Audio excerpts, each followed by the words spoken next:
Okay,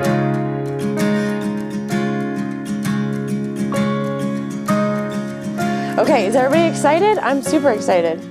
Yes? Okay. Hippocrates Continued. Okay. So this was the very quick core of the Hippocrates Health Institute that we started talking about last week, and their top 3 components are sprouts, sea vegetables, and algae. Today, we're going to try and bang out the rest of these puppies. So, first up, wheatgrass. I brought it last class when I had all of those different things out. It was the one that looked like grass. Obviously, you've probably all seen it before.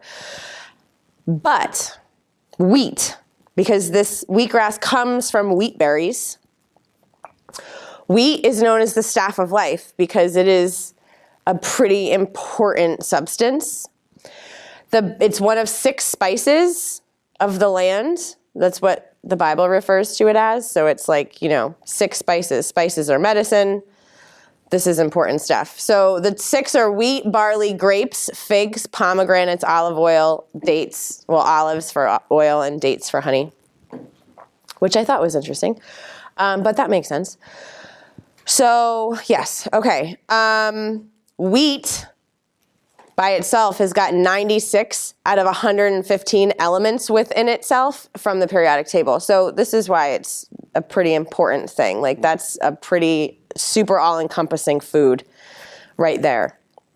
97% of people are not allergic to wheatgrass. That's like the number one question that I get when I say wheatgrass to somebody. Oh, what if you have a gluten sensitivity? No, the gluten literally dissolves into amino acids. It becomes just its basic amino acids, which then those are, again, like if you think of a protein being a huge brick wall, the amino acids are all the little bricks that make up that protein.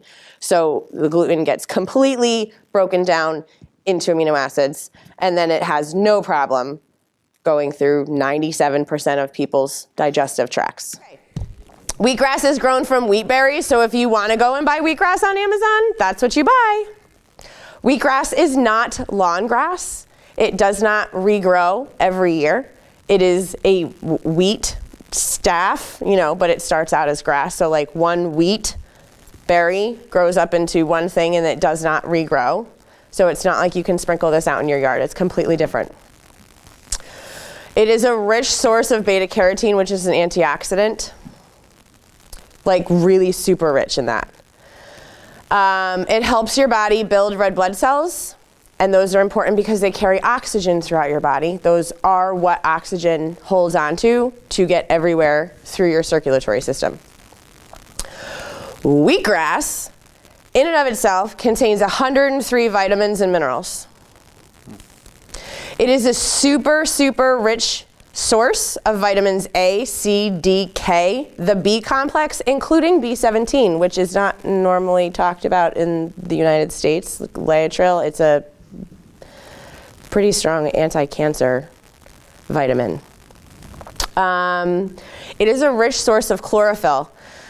So this is really cool because we've never talked about chlorophyll before, but it is like the holy grail of a couple of these, like the top 3, sprouts, sea algae, and sea vegetables and sea algae. This is why it's so medicinally potent. So chlorophyll is the first product of light on Earth.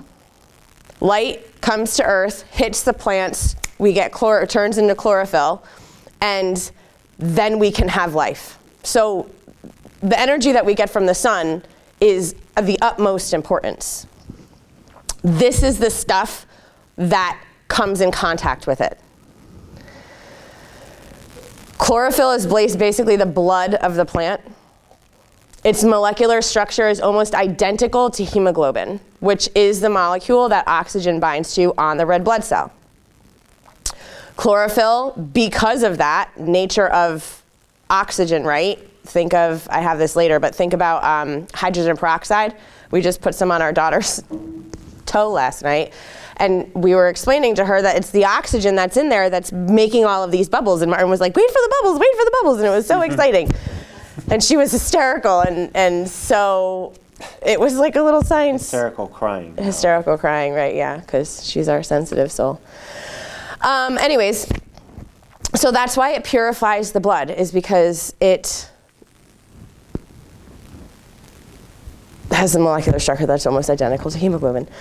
It counteracts toxins in doing so. It is also a super heavy metal detoxifier. So anybody that's into doing that, detoxing from heavy metals, these are your sources. It's high in quality organic calcium, phosphorus, magnesium, sodium, potassium, and they are all in balanced ratios. These are perfect foods. As little as your yield is, these are so potent and super perfect. 2 ounces is equal to 5 pounds of the most organically fresh vegetables that you can get. That right there is why this is so important. That's why the fact that you got that much yield out of your omega is like really awesome, because that's what it equates to. That's how much power is in just 2 little ounces. So wheatgrass is 70% chlorophyll, which is, super cool. Wheatgrass is high in oxygen, like all green plants that contain chlorophyll, obviously. The body functions at optimal levels in high oxygenated environment. This makes sense. This is why you go into like a hyperbaric chamber for like a super deep healing, a wound or anything like that. That's why. Carbon monoxide poisoning. Right. Disease cannot exist in an alkaline and oxygenated body. It is impossible, because for a disease state, you need an acidic kind of, toxic loaded environment. So chlorophyll is an antibiotic and can also be used outside, so outside of the body, meaning. So when I was watching a recap of the wheatgrass lecture when I was preparing for this, he was talking about taking the pulp after they juice the wheatgrass in their omegas. He took the pulp and dipped it in the wheatgrass juice then, and then they use that for wounds as well. So you put it on a wound, wrap it up, come back. I mean, because what you're giving to the cells right there is completely readily accessible to be used by the cells. Any kind of like oral problems with gums or teeth, you swoosh with it. It's better than anything you could possibly ever use to heal like gums, gingivitis, anything like that. Super cool stuff. It digests in minutes because it's like, sunlight. Yeah. Chlorophyll rebuilds the bloodstream. So they took, in various animal studies, severely anemic animals, and within 4 to 5 days after administration, their red blood cell counts were within normal limits. We're animals too, on some level, right? Mm-hmm. Chlorophyll is in any green plant, but it is superior in wheatgrass because it has been found to have over 100 elements needed to be used by the body, which we spoke about, but that's why it's superior. In organic soil, it can absorb 92 of the known 102 minerals that are supposed to be in that soil. That's exciting to you. The chlorophyll gets into the tissues and rebuilds them. It is a super detoxifier, and to illustrate that point again, somewhere in my notes or somewhere in my studies, I found that 15 pounds of wheatgrass would be like the equivalent to 350 pounds of carrots, lettuce, celery. Wow, that's crazy. But going back to... Like, seriously, like what? So it's organics, it absorbs 92, so it's basically a plant, so that's why it's so important to eat organic, because that's where you're getting your minerals from, because vegetables will do that too. It may not absorb all 92, but it's going to absorb a lot of them. So if you're eating conventional, you're not getting those minerals, you're just getting the pesticides and the herbicides and fungicides. So it purifies the liver. It improves blood sugar. It acts as a detergent in the body. Like I said, as an example, hydrogen peroxide is a perfect illustration of how oxygen works as a detergent. Even small amounts can help prevent tooth decay. It pulls poisons from your gums. You got to swish it around for like 5 minutes. Enjoy that. Obviously, things like this are great for constipation and clearing you out if you didn't all just have that experience. It reduces hypertension and it enhances capillaries. The communication, everything. It's just beautiful. Okay, so here's a really awesome illustration of the sprouting process. This one over here. So you take your wheat berries and you put them in a mason jar like this and you soak them overnight. That's it. You start germinating them. They're perfect. You drain it out.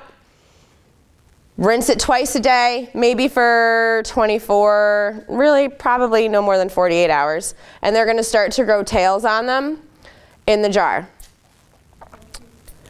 They look like this. Then you pour it onto soil, or you can pour it into your soilless tray, or you can pour it onto your little felt mat, whatever method of sprouting you use, because there are a plethora.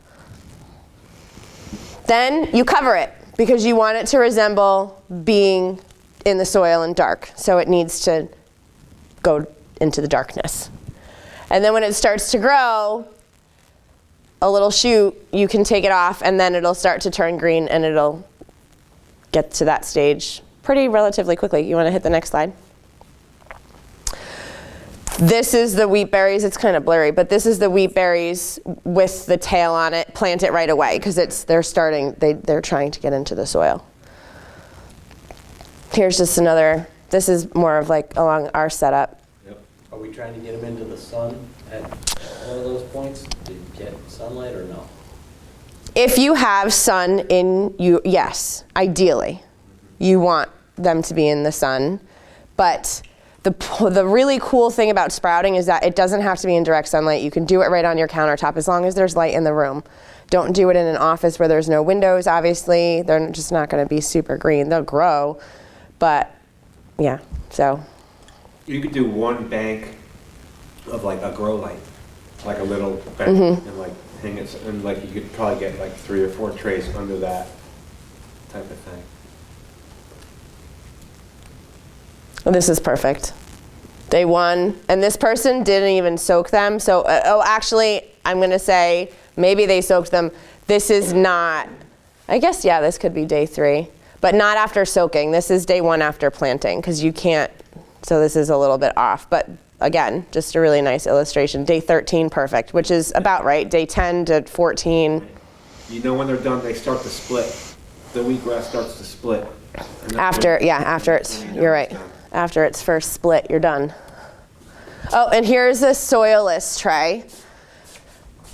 You put your seeds in here, you germinate them, and then you drain them off. You put them right, this is just like a strainer. And then you keep water under there, and the roots reach down through the strain holes to get the water. So this is hydroponic.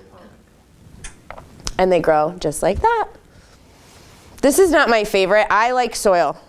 It's just, it also happens to be neater. I mean, the setup isn't necessarily neater, but when the cleanup is definitely neater, and I don't know, I just don't like water sitting around for a long time. And so, it used to be pulling nutrients out of it. And you're missing that. You're missing that. But with sprouts, yes and no. But with sprouts, don't forget that when you put a sprout into, remember we talked about putting a sprout or a germinated seed into a test tube, it will grow. And we'll go from having like no minerals and vitamins in it to having a crap load, I don't remember the numbers, just because a seed is basically like a stem cell and it generates its own vitamins and minerals. And then once it starts growing past a certain point, then it needs to get your vitamins or your minerals from the soil. At this point, it doesn't need to get them. They're all self-contained in the seed itself. So yes, but no, not necessary. At this point, it would be if you went, 2 weeks and 2 days. That's a nice little setup.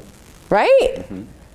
People do this stuff at their house. This is getting so popular. Looks like they did it looks like like an enclosed room with a big grow lights. Yeah. Because you grow this stuff for pennies and then you sell them for $5, like for a little bundle. I mean, y'all know. Okay, supplements. When I had this realization, I was like, oh, just because you walk through like grocery stores and they have walls and walls of supplements, and it's like, you know, they have GNC stores, and I'm not saying that all of it's garbage, but I'm saying, well, you'll see. 90% of supplements are made from or a derivative of coal or tar or motor oil or turpentine. Look at the bottle. Look at the ingredients. They're pretty obvious, like turpentine, glycerin, petroleum. But where are they from? I mean, you don't think about it because, like, so, you know, Vicks, for example, is petroleum. So I don't buy it. They have a non-petroleum based one right next to it. Yep, that you can buy. And that's what I put on my children. Or you can make it. Mm-hmm. So vitamin means, vita means life, and mean means growth, right? Mm-hmm. Okay. So it means life growth. They're so super important. We need whole food supplements to get everything that we need. Is that you didn't proofread this? I did not. Nope. No time. We need whole food really good. supplements to get our nourishment. These are not supposed to be like, oh, I haven't eaten really well in weeks, so let me go and take my vitamins. They are supposed to fill in the gaps of what you cannot or don't have access to. Herbs are the original medicine of Earth. Remember this, right? First, they were our original pharmaceuticals. First generation pharmaceuticals definitely took a more natural route. They were like true alchemists working with nature and trying to isolate things, and, you know, like the first penicillin and stuff, like beautiful, miraculous discoveries. But since then, we've done nothing but hybridized and hybridized and hybridized, and now they're mostly synthetic chemicals made inside a laboratory, not congruent with human anatomy. It's like you're giving a part of your soul over every single time you exchange for something, because it's taking away from you somewhere else, or it's depleting you somewhere else, or it's giving you another side effect, which then you need to take more medicine for. It's definitely a thing. It's definitely a hard thing to do. Okay. In order of the way that we should be going about dealing with our life and our health would be lifestyle first, herbal medicines second, pharmaceuticals last, and only short-lived if they need to be. This is not something where you have an issue, you go to your doctor and he's like, you're gonna be on this for the rest of your life. Like, if you hear that, there should be alarm bells, because these things are supposed to be short-lived and not the end point cure. They should be just something to help you get over an issue or through something, so that as you're working at the root cause, because pretty much everything, 100% of all diseases have a nutritional component, period. There is not one that doesn't, or that you can't alter with nutritional assistance. Okay, medicines are isolated from a whole, like they take orange to make vitamin C. To create a stimulation or a depression of something biochemical in the body. I basically just said that. Scratch that I said that. I'm going to take that out. Think about pharmaceuticals smartly. So here are some really good supplements that everybody should be taking. I will definitely get into this more next class and give you a list of everything that you should now have in your medicine cabinet, or that you should be, you know, aspiring to get into your medicine cabinet, but this is a really good overview. So on this is B12, which is a mislabeled vitamin. It's actually a bacteria. It comes from the soil. You eat it when you eat vegetables, but our soil is so depleted of everything. Everybody on earth needs to supplement with B12, period, period, period, period. It is a prebiotic and probiotic for the bacteria that live in your gut. Ultimately, that's what it is. A probiotic. everybody should be taking a probiotic. Some form of algae. Spirulina, E3 Live, and chlorella are going to be top favorites. Those are blue-green and green algae. Chlorella is a green algae, and the other two are blue-green algae. Sea vegetables, which are your seaweeds and anything else that you can find down there that resembles lettuce. Vitamin D3, this helps to increase calcium absorption. Please go outside and spend some time in the sun. That's the best way to get it. Sunflower sprouts, alfalfa, wheatgrass, fenugreek, all have vitamin D in them in a whole food form. And if you're going to take a supplement, make sure it's a raw living form of vitamin D. If you want supplements, I can put my pharmacy thing that I use up on the Facebook page so you have access to it. I can dump a whole bunch of stuff in there. Or you can go right to the Hippocrates website and buy them. That would be like the alpha and omega of any and everything that you could possibly need in terms of supplements. The quality is by far the best, by far the best. And digestive enzymes, 100%, especially if you're transferring from a conventional, standard American diet type of lifestyle into one that is not that and is more whole food, plant-based, because there's going to be quite a transition period where it's like you've been eating sludge for a really long time and everything just kind of slides in your mouth and slides out the backside. And now all of a sudden you're eating a bunch of vegetables. So it's like, talk about the oxygen and think of like hydrogen peroxide running through your system. Like it's grinding everything out and it's really fibrous. So you, compared to what you are now, well, not necessarily you guys, but just in general. So having extra digestive enzymes in your diet really helps with your digestion completely. Otherwise, you might get backed up pretty quickly. All right, so how many people here know of or have taken spirulina? Hey, way to go, Tony. Yep, way to go, Tony. I'm impressed. It is an aquatic micro-vegetable organism. I liked that. I thought it was pretty all-encompassing. It's a super rich source of antioxidants, which again are the things that protect you from free radicals. They protect you from aging. They protect you from oxidative stress. They keep you young. They keep you healthy. You want these things in your diet. Vitamin E is an antioxidant. Beta carotene, like we talked about, it protects your cells from free radical damage and oxidative stress. It increases your immune system. It increases your intracellular communication, meaning one cell talking to another cell. It lets that happen faster. It repairs DNA, and it detoxifies carcinogens, which, is super important. Were you going to say something? No. Okay, thanks. Spirulina has a very diverse concentration of minerals. Boron, who's had their boron today? Cobalt, copper, iron, magnesium, manganese, calcium, phosphorus, potassium, sodium, zinc. It has more biochelated iron than any other whole food on earth. It is 52 times, iron is 52 times more available in spirulina than in spinach. Wow, I know, right? That's like crazy. So, it's absorbed instantly through the stomach, which, that's pretty cool because it doesn't have to, it's just right there, done. It has a complete amino acid profile. So, where do you get your protein? Oh, I get mine from algae. Thank you for being so concerned. Mm-hmm. And what's the percentage? It's coming. Okay. It has an array of phytonutrients, which are those plant chemicals that you want in your diet.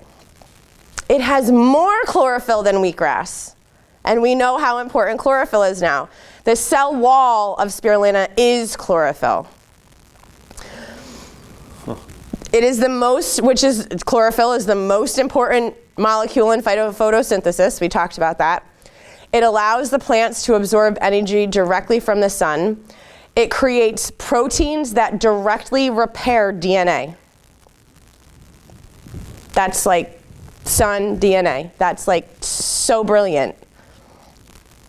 It boosts red blood cell production, it neutralizes toxins, it cuts inflammation, and it prevents cancer. Again, just if you didn't get chlorophyll the first time, there it is again.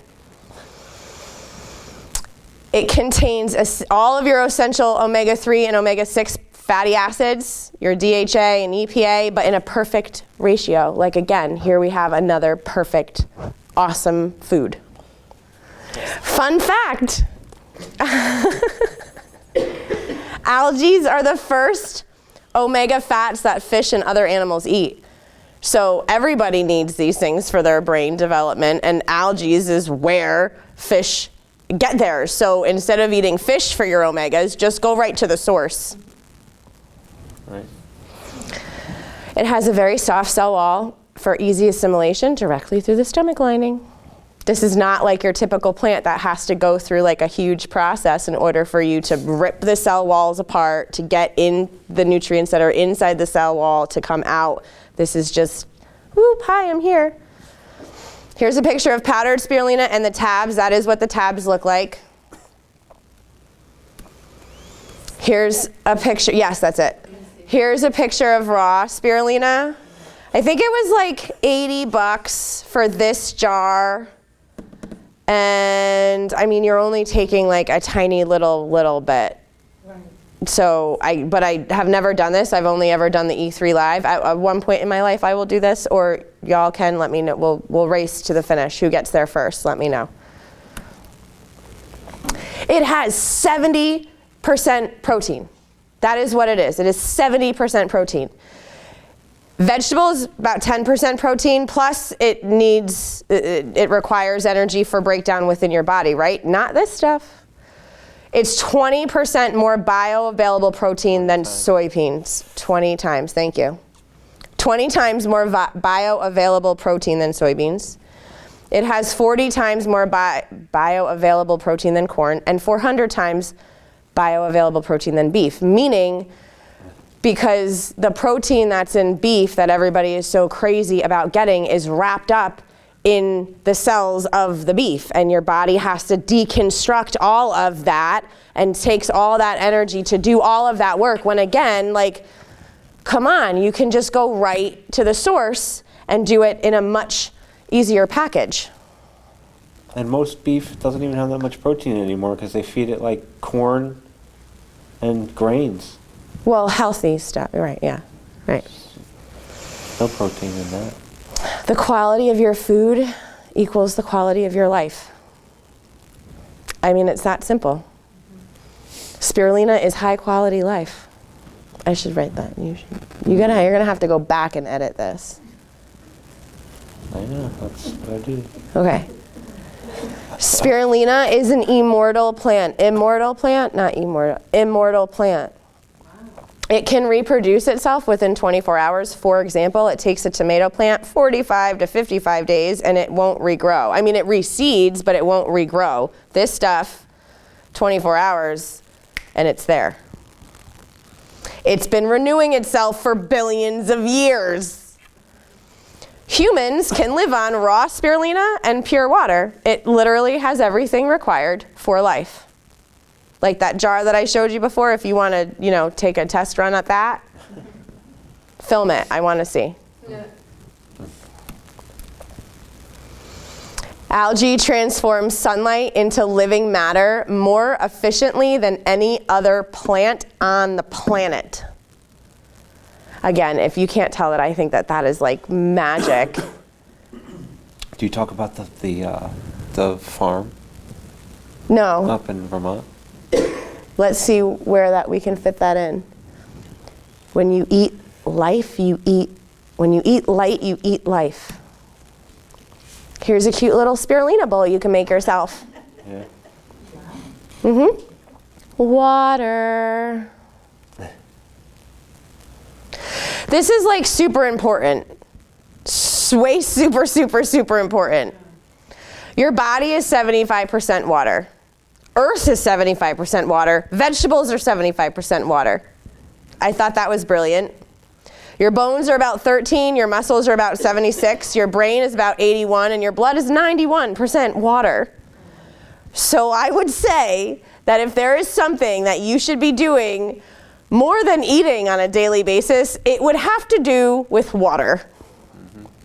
It is the second most important nutrient that a human needs, the first one being oxygen. 67% of your body's oxygen comes from water. The water you drink becomes your blood. It helps to keep us regular so that we can remove toxins. If you don't drink, you become constipated quickly because your body sucks the water out of your colon to use for all of its functions, thus leaving you with very hard stool in your colon.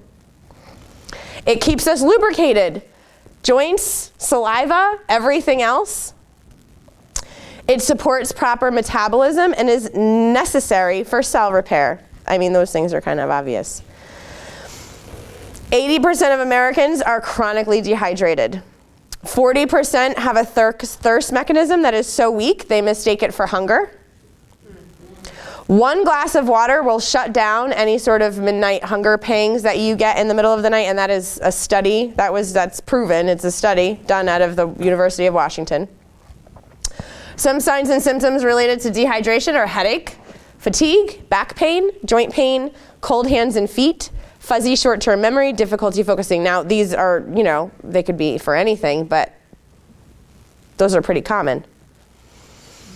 Drinking adequate water decreases the risk of colon cancer by 45%, just on the premise alone that if your colon is moving the way that it should be and operating it should be, you don't have toxins sitting in there that are waiting to be excreted that are in direct contact with the internal lining of your colon.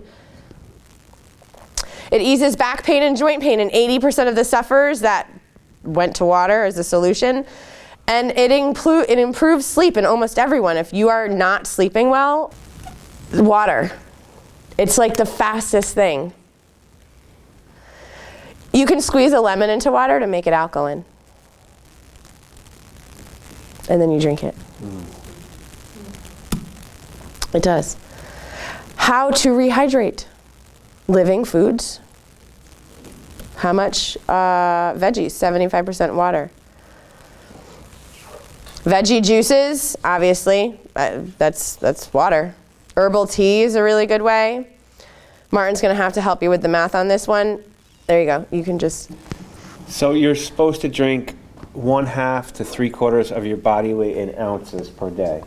So, for example, if you weigh 150 pounds, you're supposed to drink 75, that would be half. It says 75 if you're sedentary and don't really do much. And if you're active, you're supposed to drink 3/4. So that would be 75 to 112 ounces per day, which is 5 to 7 16-ounce glasses. So That's more than I drink. Yeah. It's more, that's why it said 80% of people are chronically dehydrated. That's more than a lot of us drink, for sure. Say that again? Right, exactly. So 0.75.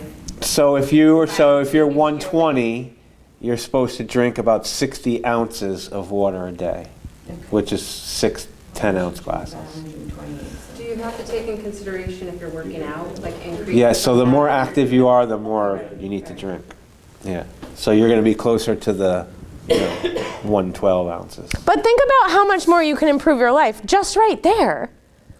Like, you haven't even done anything else yet. Like, that's gigantic. Like, that's gigantic. The margin of error there is like nothing. Like, that's huge. We're going to get a little controversial. I mean, not really, but what's in your water? Who has well water here? I hope everybody. Tanya. No, my water is horrible. Okay. Our town water. We'll discuss that. You need a filter. You got to get a filter. I don't even. So, I mean, this isn't like in every water faucet on Earth, but it's a lot. Water pollution is pervasive. It doesn't not touch anybody. Even if you have a well, just based off rainwater getting into the water tables that feed your wells. So factory farms, especially off the Mississippi, the dead zone at the end of the Mississippi where it empties into the Gulf of Mexico is just rapidly growing because of all of the runoff from all the farms that line the sides of the Mississippi River with the pesticides and the herbicides and the fungicides and the insecticides. All the rain dumps it all in, and then it goes everywhere. And once it's in the ocean, it's everywhere, right? Industrial spills. PCBs, benzenes, all of the horrible, yucky stuff that we hear about, the landfills, the toxic waste, the batteries, the garbage, just everything leaches down into the water field. It affects everybody. Air pollution, trucks, cars, smoke, smog, homes, your dish soap, drugs, people flush down the toilet, pharmaceuticals, your septic fields, everything leaches. Municipalities, what they put into the water, naively and with good intention, but chlorine is meant to bleach and kill all of the stuff in the water, but then it's in the water. So you're choosing, trading one poison for another. And fluoride. Fluoride, I didn't look at this right before I wrote this, so you definitely need to chime in, but fluoride was used originally at war for something. It was one of those reclassified. It was a byproduct of aluminum that's what it manufacturing. And they didn't know what to do with it. It's very hard to get rid of, very expensive, so they said, hey, let's put it in the water so we can get rid of it cheaply. And they convinced America and the American Dental Association mostly that it's good for teeth. So that's why it was put in toothpaste, it's in our water, but it's actually a pretty strong neurotoxin. Is what it is. And it was never proven to build stronger teeth, and it's been disproven since, but yet it still remains. Because just indoctrination. Once it's in there and people believe it, that's what they're going to preach, because that's what they were taught. So chlorine is a skin irritant. Acne, psoriasis, eczema. It's a respiratory irritant. People with asthma. It destroys vitamin E. It generates toxins capable of free radical damage. I mean, these things are very obvious, and it destroys your intestinal flora. I mean, all that makes complete sense. Fluoride is a developmental neurotoxin. It's a myth about the teeth. It's acid forming once it's in the body. And if something is acid forming, then by nature, it is going to cause bone loss, because the biggest calcium buffer system that you have is your bones, teeth included. So it will leach calcium from your body, will pull the calcium out of your bones to neutralize the acidity in your body because of the fluoride, and leave your bones weaker. This is where osteoporosis comes from. And that's the same thing that milk does, because the animal protein in milk is casein. And casein has been proven by many people to cause an acidic environment within the body, thus doing the same thing. So the body tries to create homeostasis. It always wants to keep everything in balance. So it draws calcium out of the bones to buffer the acidic environment, to try to bring it back to neutral. So yes, drinking cow's milk does not build strong bones. It does exactly the opposite. And they've shown this in studies where people that have the most dairy, consume the most dairy, and consume the most milk have the weaker bones, the weakest bones, and the more osteoporosis and more instances of hip fractures than people that don't. Yeah, so, but yet it's still pushed in our schools and on our kids as it does a body good, that's their slow body good. Who's a liar? The devil. Seek, kill, and destroy. It's all painted with a beautiful picture, but that's what it's doing.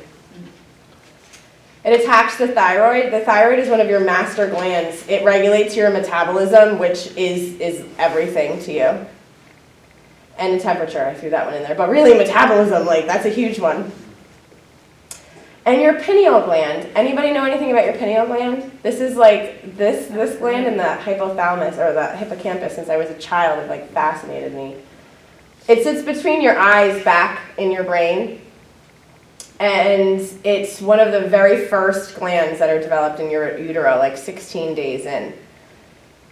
It runs your sleep-wake cycles. It communicates with your pituitary gland, so it's like, it's daytime, it's nighttime. It's a really powerful thing. But spiritually speaking, it has been known since Egyptians that that is primarily where the seat of your soul is. It's more of your spiritual organ within your body that connects you to higher levels.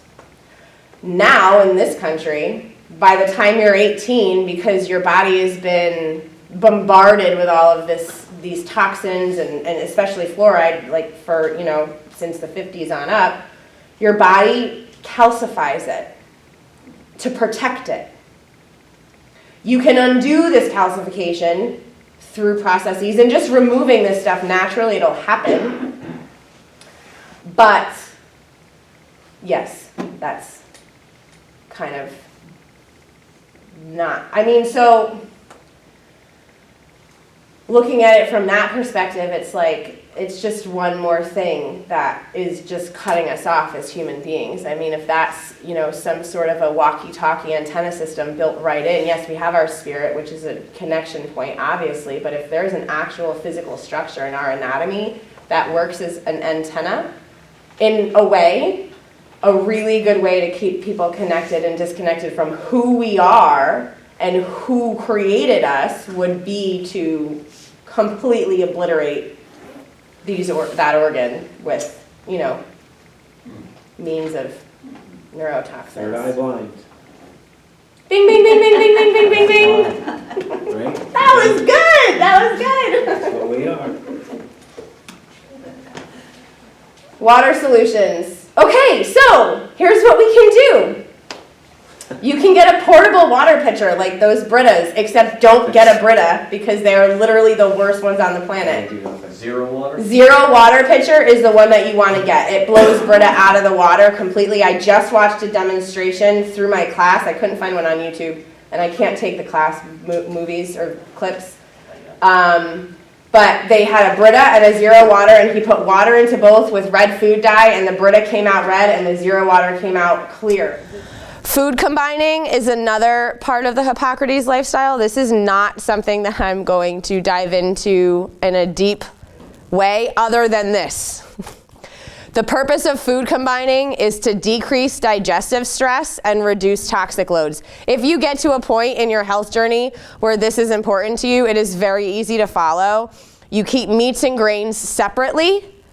You eat meats and veggies together, and you eat grains and veggies together, and you eat fruit by itself. This has to do with the transit time it takes to get things through your digestive system. You don't want meats becoming rancid and doing all the things that meats do inside your intestinal tract, and then add grains in there that can ferment and create gases and do all of these things that environment would produce, because it wouldn't be beneficial for you and your journey at this point. But it's not hard. You just don't eat like your carbs and your starches when you eat your steak. But we're kind of going more plant-based in this classroom if you haven't figured that out yet. So this is just the overview of it. Sleep. Sleep is so super important, it's not even funny. If we could just do like drink water, drink whole foods, exercise, and sleep, like those things would be so transformational if we actually were super intentional with them and connected to what we were doing, because sleep supports your healthy brain function. Who doesn't get enough sleep and they're a terror the next day? You are. The brain stores new information properly and gets rid of toxins during that period. Your nerve cells communicate and get to reorganize. That's when you do a whole body, your whole body repairs itself. You have a whole body energy restoration at that time. Your hormones and proteins start or go into high rev production at that time. And it's also time for emotional regulation. Your body can process things and store things where it needs to. You need to sleep in a dark room, no electronics. You should have water by your bed, and early to bed, early to rise, right? 10 p.m. for adults is like, really good cutoff time. Like, no, it's my bedtime, I gotta go. Another big part of the Hippocrates lifestyle would be mind, soul, spirit, mind, emotional, all of that type of stuff. They get into that in great detail. Recap, learn how to do battle in the mind.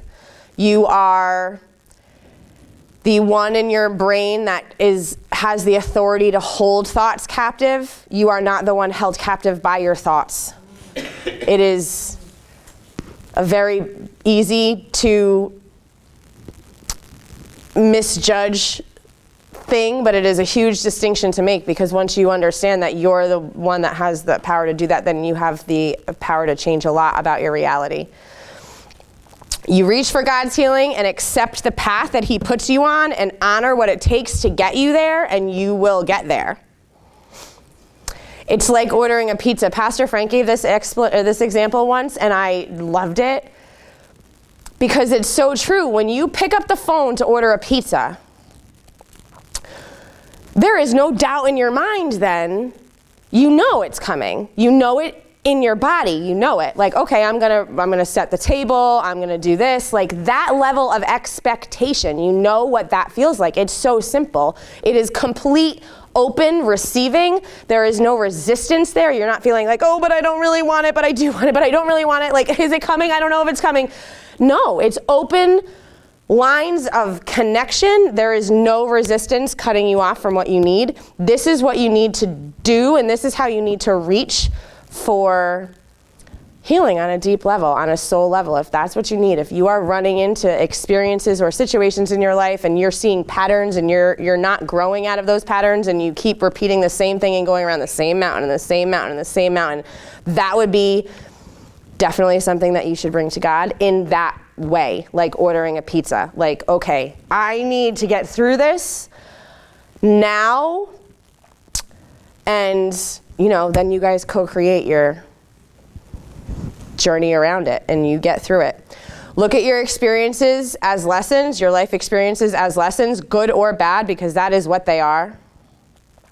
Learn from your lessons and kind of like up-level yourself as a human and integrate that fully, or you will repeat those lessons. Honor your emotions.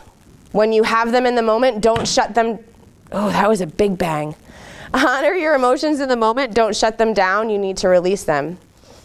Ask God for direction and support. And if you want a direct healing, read your Bible, because it is the fastest way to get your soul out of a funk. Some soul therapy. Screen your screen time. Get out into nature. Believe in God. And see the magic. Like how it's, now that I'm a lot older and get it,